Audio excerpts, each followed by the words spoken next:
지난 시간에 우리 확률을 배우기 위한 몇 가지 용어들에 대해서 정리를 했었습니다. 그래서 뭐 표본공간, 사건, 근원사건, 전사건, 공사건 이런 것들 배웠고요. 그 다음에 합사건, 곱사건, 배반사건, 여사건이 뭔지 배워봤습니다.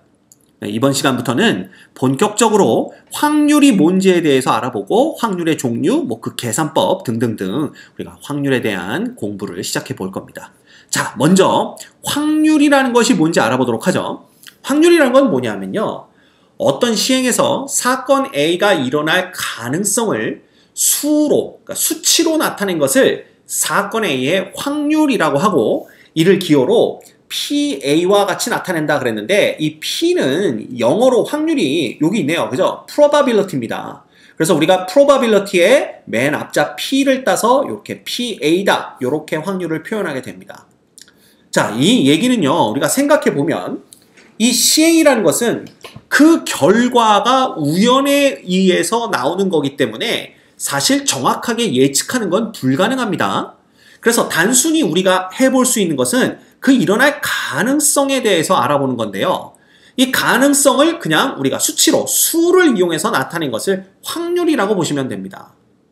자, 그런데 이런 확률을 수치로 나타내기 위해서 뭐 여러 가지 방법들을 쓰는데 그 중에 하나가 뭐냐 하면 소위 말하는 수학적 확률이라는 것이에요. 그 수학적 확률은 뭐냐면 어떤 시행에서 표본공간 S의 각 근원 사건이 일어날 가능성이 모두 같은 정도로 기대될 때 이 부분이 중요합니다. 그지? 근원 사건이 일어날 가능성이 모두 같은 정도로 기대될 때 사건 A가 일어날 확률 PA를 우리가 NS, 즉 표본공간의 원소의 개수 분의 NA, 그 사건의 원소의 개수로 정의한다. 이렇게 정의한 확률을 우리가 수학적 확률이라고 한다라는 겁니다. 자, 예를 들면 여러분들이 흔히 알고 있는 확률이 뭐냐면 동전을 던졌을 때 앞면 또는 뒷면이 나올 확률이 얼마냐라고 물어보면 2분의 1 이렇게 얘기합니다.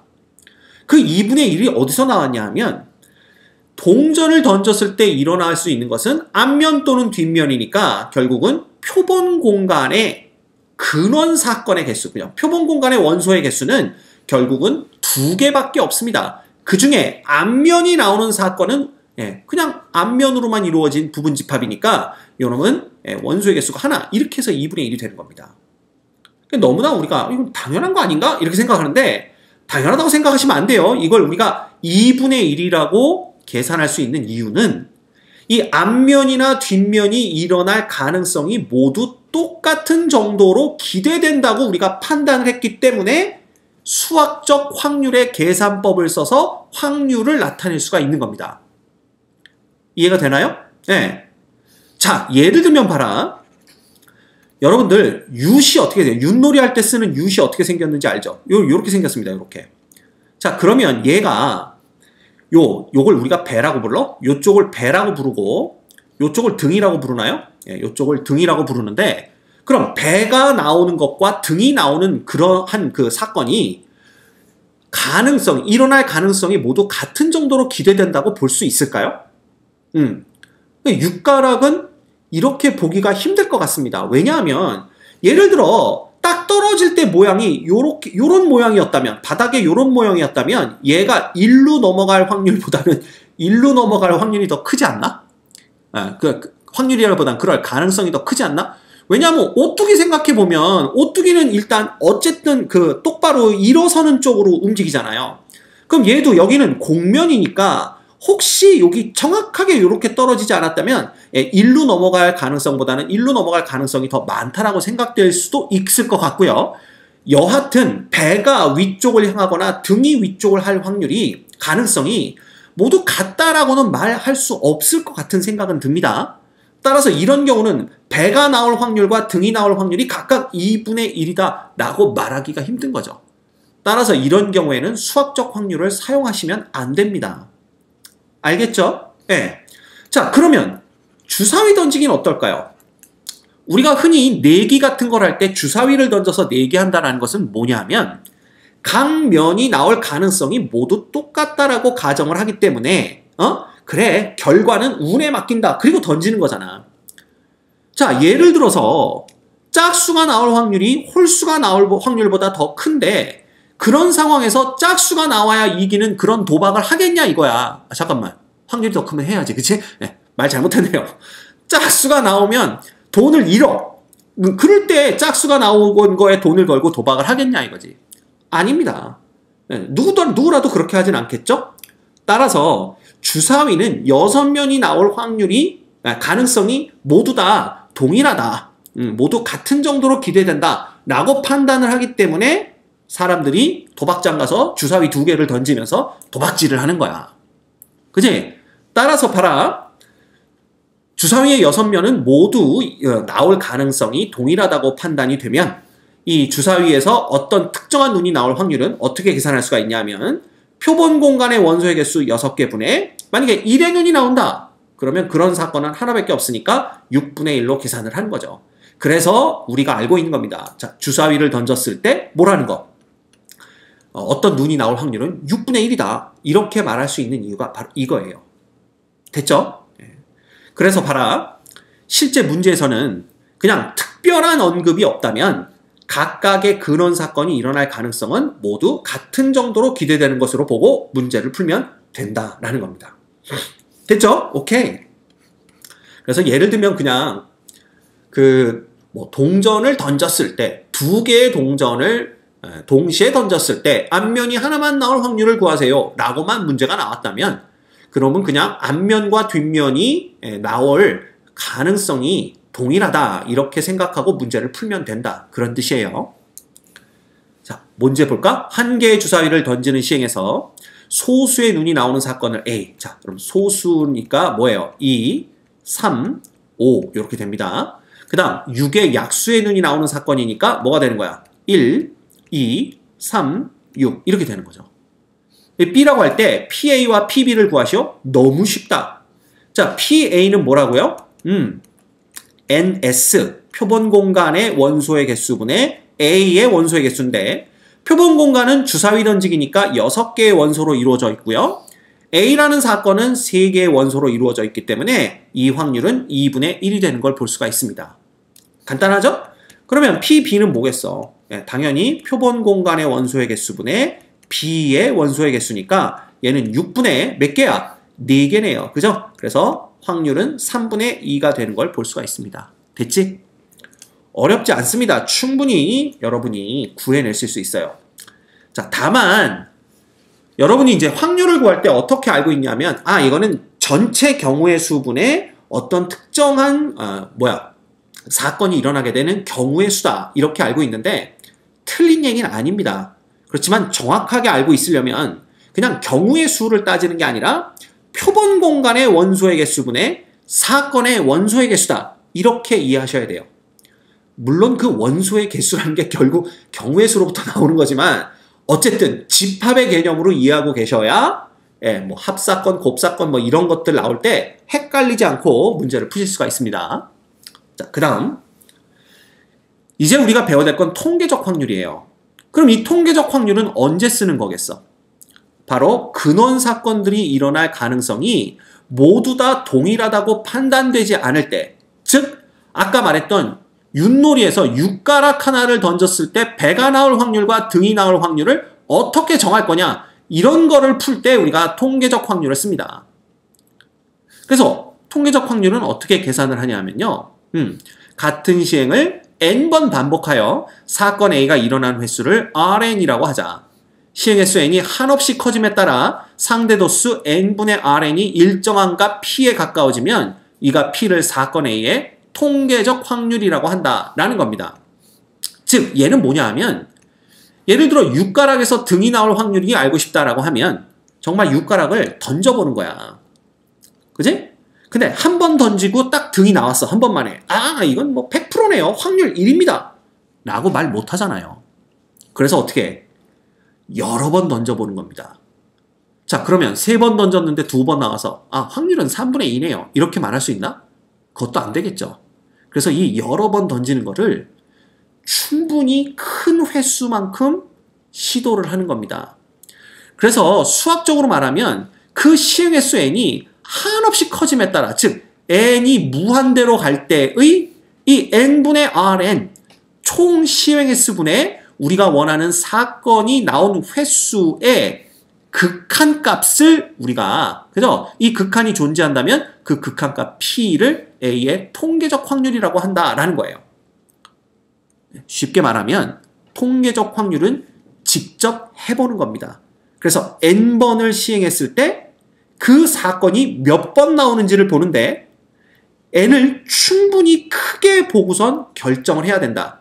즉 수학적으로 말하면 n이 무한대로 갈 때의 이 n분의 rn의 극한값을 우리가 통계적 확률이라고 정의한다. 이렇게 보시면 돼요. 그럼 대충 이해는 하셨죠? 그래서 우리가 이 통계적 확률은 직접 시행을 계속 해보는 겁니다. 그런 다음에 결정하기 때문에 얘를 경험적 확률이다 라고도 부르기도 하고요. 혹은 예를 들면 여기도 설명이 있는데 눈이 올 가능성에 대한 얘기를 할 때 뭐 예를 들어 매년 12월에 눈이 올 가능성은 몇 %나 될까요? 라고 물어봤다면 얘는 어떻게 해? 우리가 그 12월이라는 걸 계속 만들어서 막 시행할 수가 없잖아. 12월이라는 건 1년 동안 딱 정해진 날 수가 있는 거니까. 그래서 이런 경우엔 과거에 데이터들을 계속 기록을 하는 겁니다. 그래서 그 데이터로부터 우리가 확률값을 계산해내기 때문에 이것은 이건 통계적으로 기반했구나. 그래서 통계적 확률이다 라고 부르는 겁니다. 오케이? 그렇게 이해하시면 조금 더 이해하기가 쉽겠죠. 자, 그럼 볼까요? 수학적 확률은 어떤 시행에서 각 결과가 일어날 가능성이 모두 같은 정도로 기대된다는 가정하에서 정의했지만 지금 방금 말씀드린 대로 뭐 눈이 올 가능성이라든지 혹은 농구 선수가 자유투를 성공할 가능성이라든지 혹은 야구 선수가 타석에 들어서서 안타를 칠 가능성이라든지 이런 것들 같은 자연현상이나 사회현상에서는요. 이걸 그 근원 사건들이 일어날 가능성이 모두 다 동일하다라고 볼 수가 없다라는 겁니다. 그래서 이러한 경우에는 과거의 자료를 조사하여 다음과 같이 시행을 여러 번 반복하여 얻어지는 상대도수를 통하여 그 사건이 일어날 확률을 예상한다라는 거죠. 그죠? 그래서 여기도 n이 무한대로 갈 때 충분히 클 때 상대도수로 통계적 확률을 결정한다 이렇게 되어 있습니다. 그래서 실제로 실험을 해본 거예요. 실험을 해보는데 동전 한 개를 여기선 200번 던지고 400번, 600번, 800번, 1000번을 던져가면서 그때 앞면이 나온 횟수들을 세봤고요.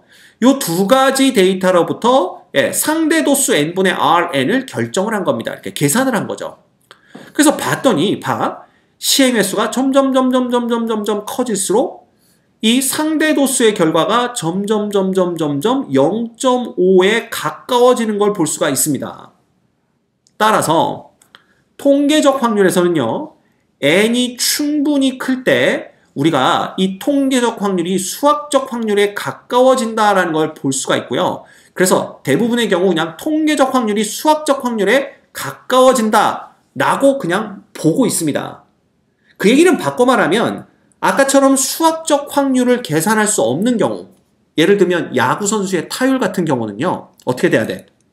그냥 그 선수가 나왔던 모든 타석에서의 안타가 몇 번이 나왔는지를 전부 데이터로 기록을 하는 겁니다. 그치? 그러면 그 선수가 타석에 들어간 횟수가 많아지면 많아질수록 그 상대 도수, 즉 전체 타석에 쓴 횟수분의 안타를 친 그 상대 도수가 점점점 그 사람이 진짜 갖고 있는 타율에 가까워질 거라고 우리가 그냥 생각을 하는 거죠. 이해가 되죠? 이렇게 보시면 됩니다. 자, 그런데 여러분 걱정 안 하셔도 될 게 통계적 확률과 관련된 문제는 시험에 나올 수가 없겠죠. 왜? 시험 시간에 진짜 해보라고? 그럴 순 없잖아. 그래서 이때는 모든 상황이 다 주어지고 그냥 그 주어진 거로부터 상대 도수만 계산하는 그런 스타일로 문제가 나옵니다. 예를 들면 이거예요. 백혈병 환자 400명에게 임상시험 중인 약을 투여한 결과 260명의 환자가 효과를 보였다면 어떤 백혈병 환자가 이 약을 복용하고 효과를 본 확률을 구하시오. 그죠? 그러면 지금까지의 데이터는 400명에 대한 데이터밖에 없기 때문에 결국 이 약이 효능이 있는지 없는지 그럴 확률을 계산하라 그러면 우리가 400명에 대해서 신약을 투여해 봤는데 그중에 260명이 효과를 보이더라. 이렇게밖에는 계산을 못한다는 뜻입니다. 그래서 결국 얘는 뭐가 되겠어? 얘는 여기는 13이 되고 여기는 20이 되나요? 그래서 20분의 13 정도의 확률이 있다라고 볼 수가 있는 거죠.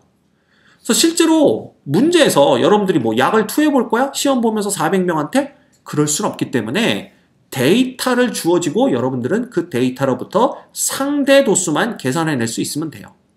알겠지? 오케이. 그럼 뭐 크게 문제될 거 없습니다. 자, 그 다음 확률의 기본 성질 그랬는데요. 이 확률의 기본 성질 역시 우리가 표본 공간 사건이 모두 다 집합이라는 것만 알고 있다면 어렵지 않게 우리가 생각해낼 수가 있습니다. 자, 임의의 사건 A에 대해서 PA인데 이 PA라는 놈이 결국은 NS분의 NA잖아. 그죠? 근데 이 사건이라는 놈은 바로 S의 부분집합이기 때문에 공집합부터 시작을 해서 땡땡땡 나오다가 그 다음에 전사건까지 나올 수가 있어요. 그러면 공집합일 때는 원소의 개수가 빵이니까 그 확률은 0일 거고요.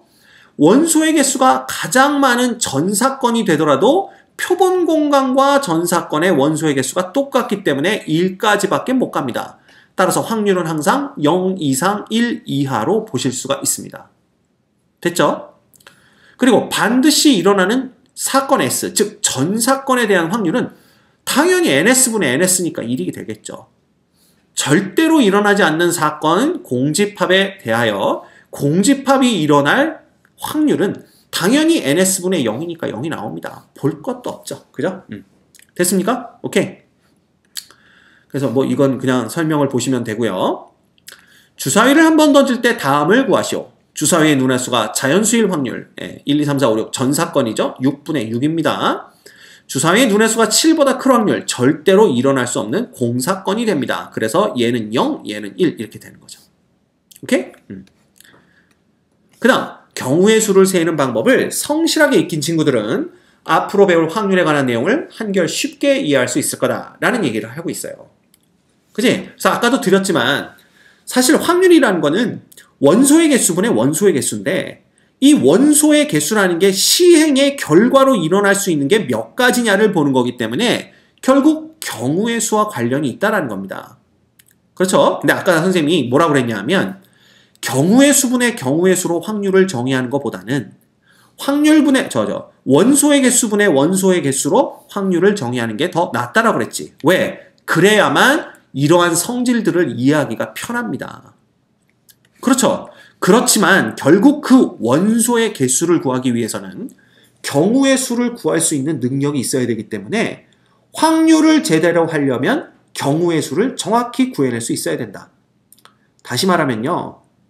지금 확률을 공부하려고 하는 여러분 자신들이 경우의 수를 제대로 구해낼 자신이 없다라고 판단이 되면 가서 복습하고 오라 이런 뜻입니다.